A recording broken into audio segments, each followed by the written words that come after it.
اکثر میں کہتا ہوں جن کی اولاد نہیں ہے سورۃ قل هو اللہ کی 2 تسبیح صبح شام پڑھ کے حضرت ابراہیم اور حضرت زکریا، یہ وہ ہمارے انبیاء بھی ہیں، بزرگ بھی ہیں جن کی اولادیں بڑی دیر سے ہوئی تھی۔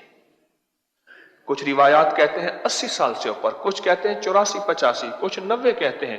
80 کی تو ساری سند ہے کہ 80 سال کے اوپر اللہ نے ابراہیم علیہ السلام کو بیٹا اسماعیل دیا، اور حضرت کس کو، اور 7 نام بھی اللہ نے رکھ دیا۔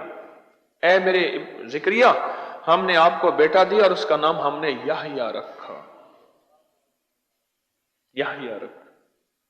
اکثر بتاتا ہوں میں، اور جو بھی متواتر توجہ سے کرتا ہے 2-4 دن کر کے چھوڑتا نہیں ہے، اکثر بتاتا ہوں اولاد کے لیے پڑھ کے 2 تسبیح صبح شام سے قل هو اللہ کی، ہر دفعہ درود پاک حوالہ کر 3 دفعہ، اور ہر دفعہ بسم اللہ الرحمن الرحیم ساتھ ہو۔ جس نے بھی پڑھ کے ہدیہ کیا ان کی حضرات کی روحوں کو، جس نے بھی پڑھ کے ہدیہ کیا ان حضرات کی روحوں کو، یقین جانیے مجھے یاد نہیں ہے کسی کی اولاد نہ ہوتی۔